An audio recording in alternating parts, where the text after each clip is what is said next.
Hello students. कल अपन बात कर रहे थे केमिकल और आयनिक इक्विलिब्रियम के बारे में। आज अपन उसी चर्चा को आगे बढ़ाते हैं और नए टॉपिक्स के बारे में डिस्कस करते हैं। कल मैंने आपको बताया था कि जब भी कोई रिवर्सिबल रिएक्शन होती है तो थोड़ी देर के बाद उसमें एक इक्विलिब्रियम का पॉइंट आ जाता है। इक्विलिब्रियम का मतलब होता है कि जितनी तेज़ी से रिएक्टेंट प्रोडक्ट में कन्वर्ट हो रहा होता है उतनी ही तेज़ी से प्रोडक्ट रिएक्टेंट में कन्वर्ट हो रहा होता है। कल मैंने आपको इसके लिए ग्राफ भी बताया था कि अगर आप कॉन्सेंट्रेशन ऑफ रिएक्टेंट का टाइम के अगेंस्ट कर्व बनाते हो तो आपने देखा था कि रिएक्टेंट टाइम के साथ कम होने लगता है और प्रोडक्ट टाइम के साथ बढ़ने लगता है, इस टाइप से।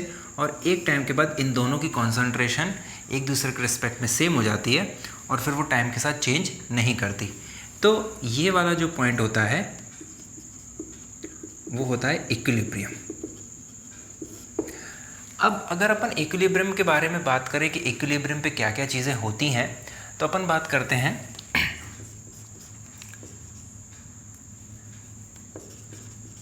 कैरेक्टरिस्टिक्स ऑफ इक्विलिब्रियम के बारे में। सबसे पहले अपन देखें तो every reaction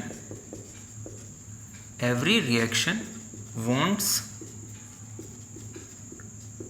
to achieve point of equilibrium। कोई भी रिवर्सिबल रिएक्शन इक्विलिब्रियम पे आना चाहती है because equilibrium is a thermodynamically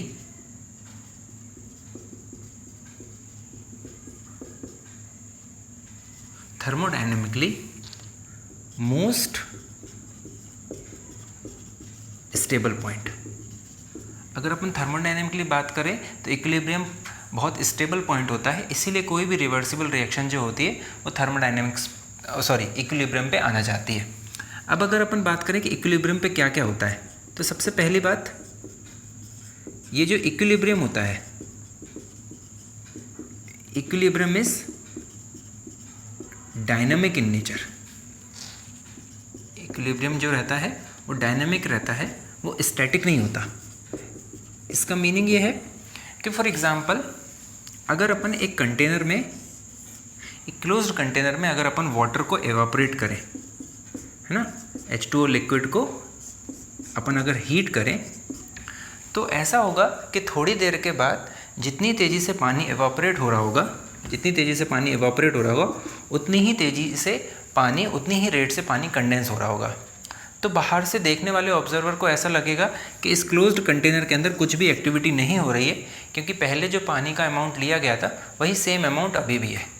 लेकिन एक्चुअली अंदर इक्विलिब्रियम दोनों के बीच में, H2O लिक्विड और H2O गैस के बीच में इक्विलिब्रियम आ चुका है और रेट ऑफ एवापोरेशन और रेट ऑफ कंडेंसेशन दोनों इक्वल हो चुके हैं। इसीलिए बाहर से ऑब्जर्वर को ऐसा लगता है कि इक्विलिब्रियम क्या है, एक स्टैटिक है, but actually it is dynamic in nature.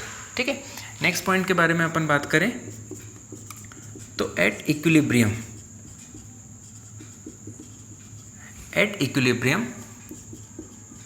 concentration of all reactant and product is constant। जब इक्विलिब्रियम आता है तो रिएक्टेंट और प्रोडक्ट की कॉन्सेंट्रेशन जो होती है वो कांस्टेंट हो जाती है। Concentration of reactant and product is not zero at equilibrium. इस बात का आप ध्यान रखिएगा कि जब भी इक्विलिब्रियम आएगा तो जो रिएक्टेंट और प्रोडक्ट की जो कॉन्सेंट्रेशन है वो ज़ीरो नहीं होगी, वो एक दूसरे के रिस्पेक्ट में कांस्टेंट होगी। थर्ड जो बात है, एट इक्विलिब्रियम, ये इंपॉर्टेंट है, rate of forward reaction becomes equals to rate of backward reaction. ये पॉइंट काफ़ी ज़्यादा इंपॉर्टेंट है। क्यों? इक्विलिब्रियम पे क्या होता है कि जो रेट ऑफ फॉरवर्ड रिएक्शन होता है वो रेट ऑफ बैकवर्ड रिएक्शन के बराबर हो जाता है। तो ये 3 पॉइंट्स आपके लिए इंपॉर्टेंट हैं। इक्विलिब्रियम में डायनामिक रहता है नेचर में, इक्विलिब्रियम पे जो कॉन्सेंट्रेशन ऑफ रिएक्टेंट और कॉन्सेंट्रेशन ऑफ प्रोडक्ट होता है वो कांस्टेंट होता है, और इक्विलिब्रियम पे रेट ऑफ फॉरवर्ड रिएक्शन और रेट ऑफ बैकवर्ड रिएक्शन दोनों के दोनों क्या होते हैं, बराबर होते हैं। और हर एक रिवर्सिबल रिएक्शन इक्विलिब्रियम पे आना चाहती है, क्योंकि thermodynamically it is the most stable point of any reaction. ठीक है, अपन आगे बात करें तो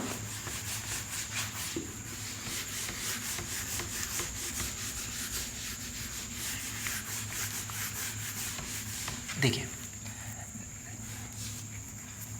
नेक्स्ट अगर अपन आगे बात करें तो equilibrium can be achieved from any direction, है ना। Equilibrium can be achieved from any direction. इसका मतलब है आपके पास कोई रिएक्शन है, मान लीजिए N2 plus thrice of H2 is giving you twice of NH3। एक हैबर्स प्रोसेस से आप अमोनिया बना रहे हैं, ये एक रिवर्सिबल रिएक्शन है। तो देखिए इसका मीनिंग क्या है, equilibrium can be achieve from any direction का।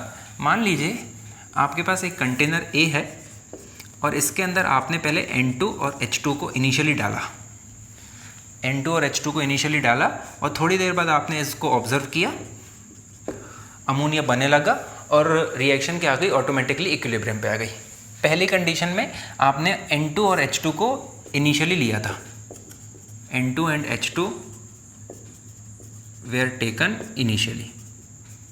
ठीक है, आपने अमोनिया नहीं लिया था, अमोनिया फॉर्म हुआ है, थोड़ी देर बाद आप जब अमोनिया बनने लगा, ऑब्जर्व किया गया तो रिएक्शन इक्विलिब्रियम पे आ चुकी थी। सिमिलरली आपने एक नेक्स्ट कंटेनर लिया B और उसके अंदर आपने अमोनिया डाला, सिर्फ उसके अंदर आपने अमोनिया डाला और थोड़ी देर बाद इसको ऑब्जर्व किया तो आपने देखा कि अमोनिया डिकम्पोज होकर N2 और H2 बनाने लग गया है, और ये दोनों भी एक दूसरे के रिस्पेक्ट में, इन दोनों की कॉन्सेंट्रेशन भी एक दूसरे के रिस्पेक्ट में कांस्टेंट हो चुकी है। That means ammonia N2 and H2 are present at equilibrium. इसमें क्या हुआ है, अमोनिया इज टेकन इनिशियली। ठीक है, अब अगर अपन बात करें एक तीसरे कंटेनर की, इस तीसरे कंटेनर में आपने N2 plus thrice of H2 और ट्वाइस ऑफ अमोनिया, आपने तीनों चीज़ें एक साथ ली थी, ऑल वेयर टेकन इनिशियली, है ना। पहले कंटेनर में आपने सिर्फ अमोनिया और हाइड्रोजन लिया था, दूसरे कंटेनर में आपने इनिशियली अमोनिया लिया था, और तीसरे कंटेनर में आपने N2, H2 और अमोनिया कुछ अमाउंट में लिया, और तीनों ने आपस में रिएक्शन करके एक इक्विलिब्रियम सेट किया। इसमें भी इक्विलिब्रियम है, इसमें भी इक्विलिब्रियम है। अब मेरा जो पॉइंट है, equilibrium can be achieve from any direction का मतलब है, जब आपने N2, H2 लिया था तब भी आपको अमोनिया मिला था, जब आपने अमोनिया लिया, अकेला अमोनिया लिया, तब भी आपको इक्विलिब्रियम मिला, और जब आपने तीनों लिए तब भी आपको इक्विलिब्रियम मिला। तो ऐसा कोई ज़रूरी नहीं है कि N2, H2 लेने से ही आपको सिर्फ इक्विलिब्रियम मिल सकता है। आप तीनों में से कोई सा भी केस ले लोगे तो आपको इक्विलिब्रियम मिल जाएगा। अब ये ज़रूर हो सकता है, और ये होता है कि इक्विलिब्रियम पे इस वाले कंटेनर में जो N2 की कॉन्सेंट्रेशन है वो अलग हो सकती है, इस वाले कंटेनर में N2 की कॉन्सेंट्रेशन अलग हो सकती है, और इस वाले कंटेनर में N2 की कॉन्सेंट्रेशन अलग हो सकती है। Same is valid for ammonia, NH3 and H2 also. तीनों कंटेनर में N2 और H2 की वैल्यू सेम भी हो सकती हैं, अलग अलग भी हो सकती हैं, लेकिन इसमें इन तीनों कंटेनर्स में एक ऐसी वैल्यू रहेगी जो तीनों में कॉमन रहेगी, या तीनों में क्या रहेगी, सेम रहेगी, है ना। इन तीनों कंटेनर्स में एक ऐसी वैल्यू रहेगी जो तीनों कंटेनर्स के लिए सेम रहेगी, और उस वैल्यू को बोला जाता है इक्विलिब्रियम कांस्टेंट, और उस वैल्यू को बोला जाता है equilibrium constant, and that is represented by K। इसी को अपन थर्मोडायनेमिक कांस्टेंट भी बोलते हैं, इसी को अपन थर्मोडायनेमिक कांस्टेंट भी बोलते हैं। तो equilibrium can be achieve from any direction. आपने कहीं से भी रिएक्शन को चालू किया, आपको इक्विलिब्रियम मिला। हो सकता है इन तीनों में N2 या फिर H2 या फिर अमोनिया की कॉन्सेंट्रेशन अलग अलग हो, लेकिन इन तीनों कंटेनर में एक चीज़ कॉमन है, जो कि है इक्विलिब्रियम कांस्टेंट। इन तीनों कंटेनर्स के लिए इक्विलिब्रियम कांस्टेंट की वैल्यू क्या रहेगी, सेम रहेगी। अपना नेक्स्ट टॉपिक है कि इक्विलिब्रियम कांस्टेंट की वैल्यू क्या होती है और वो क्यों सेम रहेगी, है ना। देखिए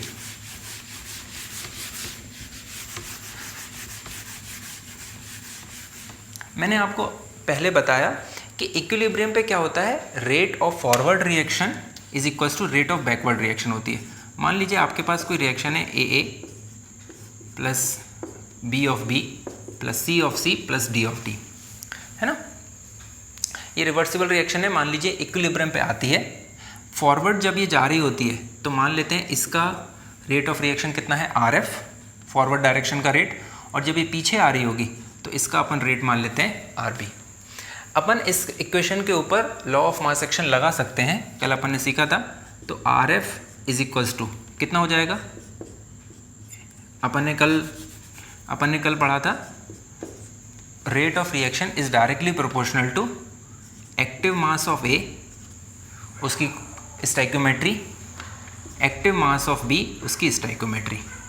अगर ये प्रोपोर्शनलिटी यहाँ से हटेगी तो एक कांस्टेंट जनरेट होगा, उसको अपन बोल रहे हैं फॉरवर्ड डायरेक्शन का रेट कांस्टेंट। तो फॉरवर्ड डायरेक्शन के रेट कांस्टेंट को मैं के एफ से रिप्रेजेंट कर रहा हूँ, और इसको लिखा जा सकता है एक्टिविटी ऑफ ए, उसकी stoichiometry A, and activity of B, उसकी स्टाइकोमेट्री बी। सिमिलरली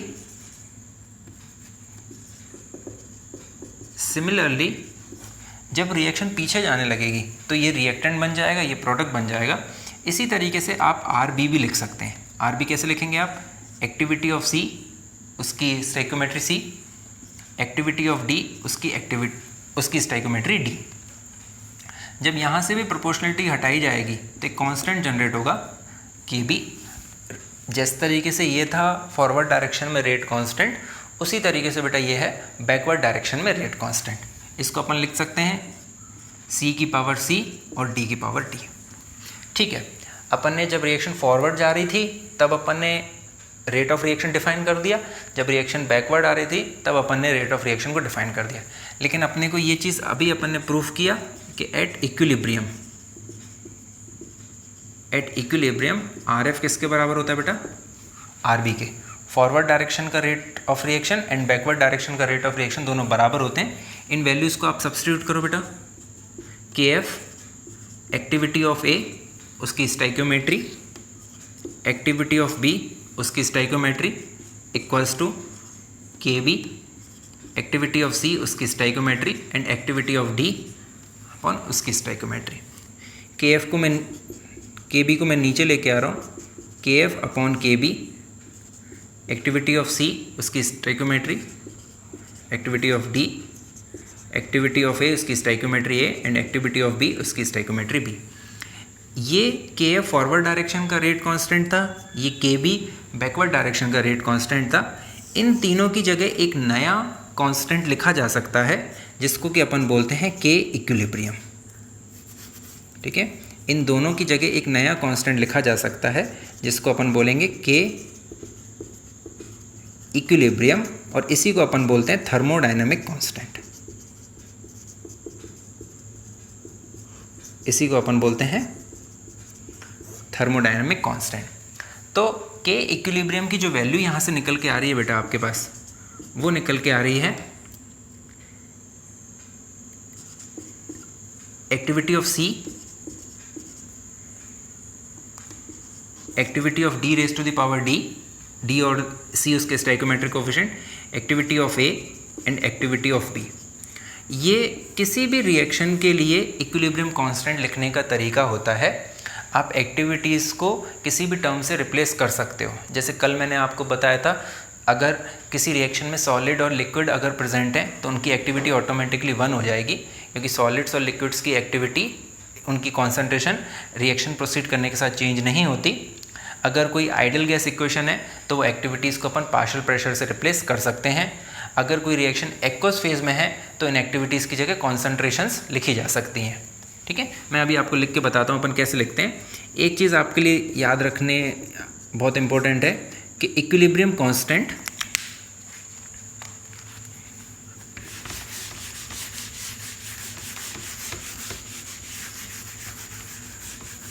ये जो अपन ने इक्विलिब्रियम कांस्टेंट निकाला है,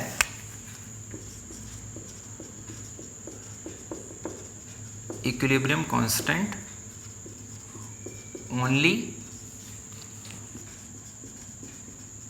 only depends upon temperature।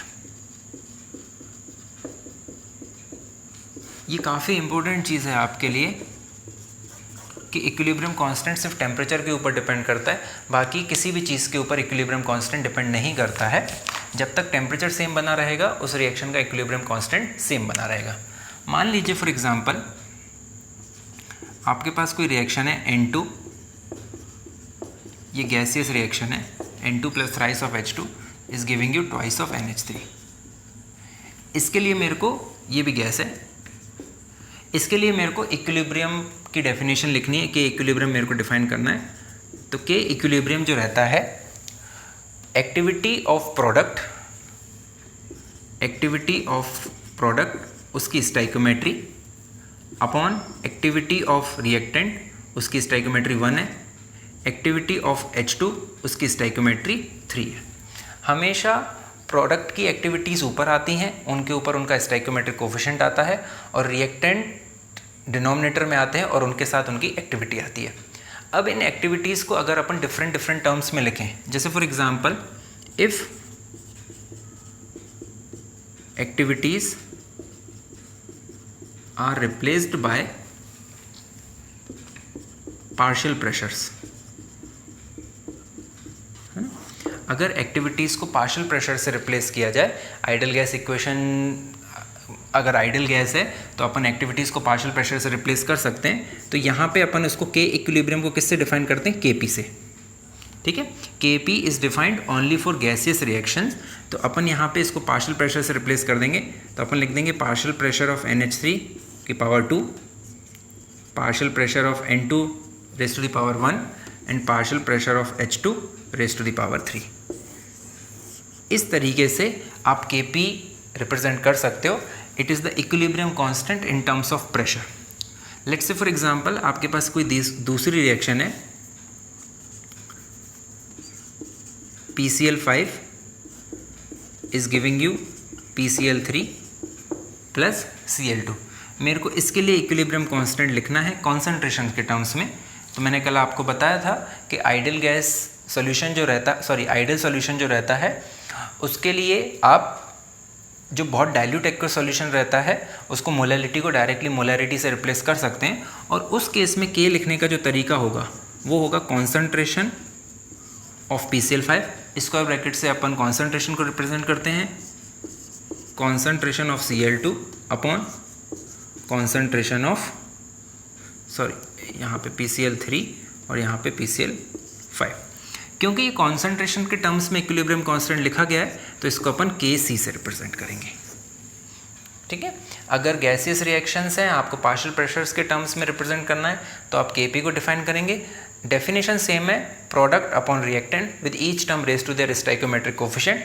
यहाँ पे सबका स्टाइकोमेट्रिक कोफिशिएंट 1 था, इसलिए मैंने शो नहीं किया। ये Kp लिखने का तरीका है और ये Kc लिखने का तरीका है। अब देखिए आगे,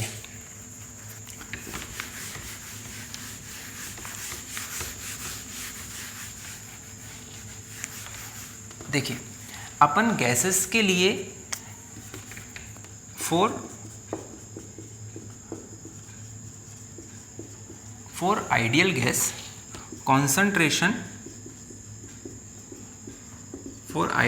कॉन्सेंट्रेशन जिसका कि यूनिट होता है moles per litre, is defined. कैसे डिफाइन कर सकते हैं? आइडियल गैस इक्वेशन होती है PV = nRT। अगर मैं n upon V into RT करता हूँ तो नंबर ऑफ मोल्स, देखिए number of moles per unit volume, यही क्या होती है आपके पास? कॉन्सेंट्रेशन होती है।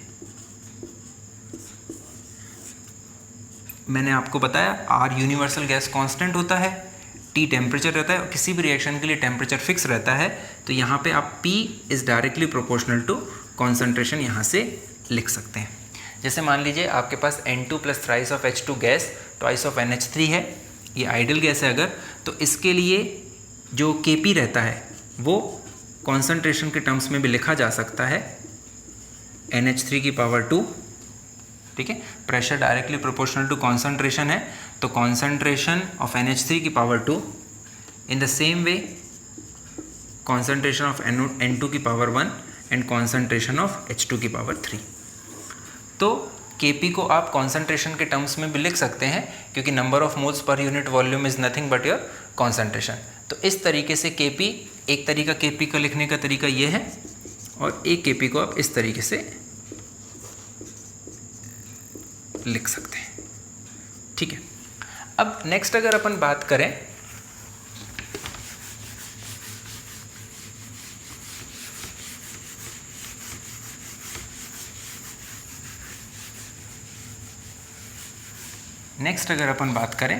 रिलेशन बिटवीन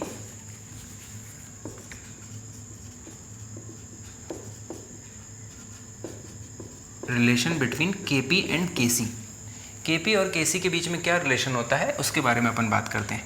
मान लीजिए फॉर एग्जांपल आपके पास कोई रिएक्शन है A B B is giving you C C plus D D। ये सभी गैस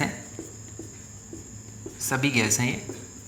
इसके लिए अपन Kp को लिख सकते हैं। Kp आप लिखेंगे पार्शियल प्रेशर ऑफ C, उसकी stoichiometry, partial pressure of D, उसका stoichiometry, partial pressure of A, उसका stoichiometry, and partial pressure of B, उसका stoichiometry B।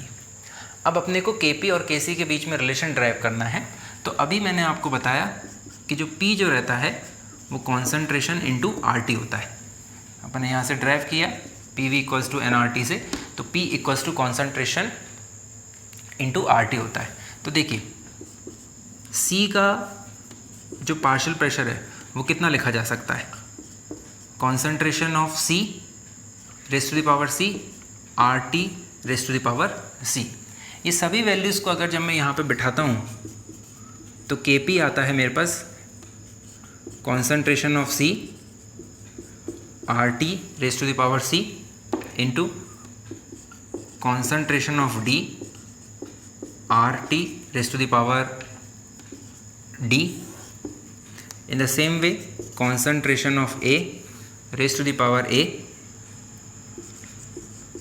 RT power A and concentration of B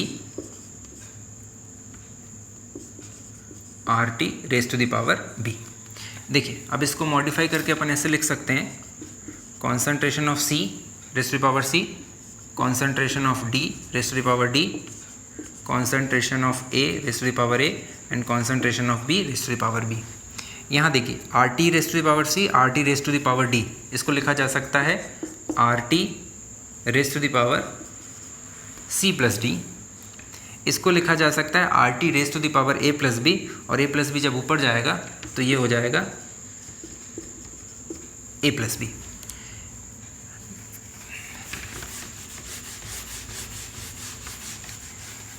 यहाँ से देखिए ये वाला जो टर्म है ये concentration of C raise to the power C, concentration of D raise to the power D, concentration of A raise to the power A and concentration of B raise to the power B। It is nothing but Kp equals to Kc, है ना। यही चीज़ क्या होती है, Kc होती है। यहाँ पे अपन लिख सकते हैं RT ऑफ डेल्टा Ng। यहाँ पे डेल्टा Ng क्या है, आपके पास जो रिएक्शन थी A raised to the power A gas, B raised to the power B gas is giving C raised gas and D gas। तो डेल्टा Ng जो रहता है वो डेल्टा Ng रहता है sum of gaseous moles of product minus sum of gaseous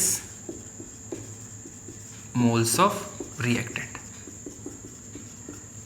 product के जो gaseous moles हैं वो कितने हैं आपके पास, C प्लस डी, आप देख सकते हैं यहाँ पे C plus D, minus sum of gaseous moles of reactant. A और B क्या है, गैसियस मोल्स ऑफ रिएक्टेंट है। तो RT raise to the power C plus D minus A raise to the A plus B। तो ये आपको relation देता है Kp equals to Kc RT raise to the power delta Ng। किसी reaction के लिए आपको Kp पता है, आपसे Kc पूछा जा रहा है, या किसी रिएक्शन के लिए आपको Kc पता है, आपसे Kp पूछा जा रहा है, तो ये चीज़ें निकाली जा सकती हैं। ठीक है, इस रिलेशन के बारे में अपन थोड़ी सी बात और कर लेते हैं। In case delta N G की वैल्यू ज़ीरो आ जाती है, in case delta N G की वैल्यू ज़ीरो आ जाती है, डेल्टा एन जी की ज़ीरो मतलब जैसे for example H2 plus I2 gas is giving you twice of HI gas. Gaseous moles of product कितने हैं, ये स्टाइकोमेट्री को आपको चेक करना है। गैसियस मोल्स ऑफ प्रोडक्ट कितने हैं बेटा, यहाँ पे 2। रिएक्टेंट के गैसियस मोल्स कितने हैं, यहाँ पे इसकी स्टाइकोमेट्री कितनी है, कुछ भी नहीं दिया हुआ है तो अपन 1 एज्यूम करेंगे। यहाँ पे इसकी स्टाइकोमेट्री कितनी है, 1। तो डेल्टा एन जी की वैल्यू प्रोडक्ट के गैसियस मोल्स कितने हैं, 2 जितनी उसकी स्टाइकोमेट्री है। रिएक्टेंट के गैसियस मोल्स कितने हैं, 1 + 1 दैट इज़ 2। तो डेल्टा एन जी की वैल्यू 0 आती है। जैसे ही आप डेल्टा एन जी की वैल्यू यहाँ पे 0 प्लेस करोगे, something raise to the power 0 is 1, that means Kp is equals to Kc। Kp इसके बराबर हो जाएगा Kc के। ये पहला पॉइंट है। आपको इस रिलेशन में जो R की वैल्यू यूज़ करनी है वो यूज़ करनी है 0.0821 और रफली 1/12 लीटर ATM पर मोल केल्विन। ये R की वैल्यू आपको यूज़ करनी है। टेम्परेचर की वैल्यू आपको क्वेश्चन में दे के दी हुई होगी, तो आप या तो Kp का यूज़ करके Kc निकाल सकते हो या Kc का यूज़ करके आप Kp निकाल सकते हो। वो डिपेंड करता है क्वेश्चन के ऊपर। डेल्टा एन जी की वैल्यू आपको वहाँ पे suitable gaseous moles of product minus gaseous moles of reactant करके निकालना पड़ेगा।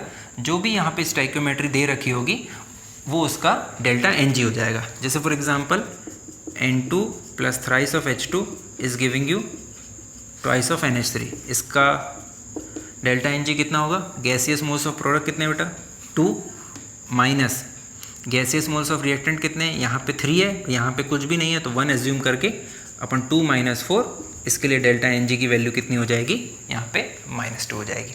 तो ये आपका केमिकल इक्विलिब्रियम के लिए आज अपन ने इक्विलिब्रियम कांस्टेंट का डेरिवेशन किया है। Kp और Kc यहाँ पे डिफाइन किए हैं।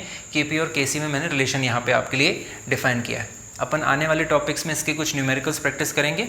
जब तक के लिए आप इस पूरे चैप्टर को 2 लेक्चर्स अपने हो चुके हैं, इसको रिवाइज करिए। कोई भी डाउट होता है तो आप मेरे से कमेंट सेक्शन में जाके पूछ सकते हैं। Thank you for watching.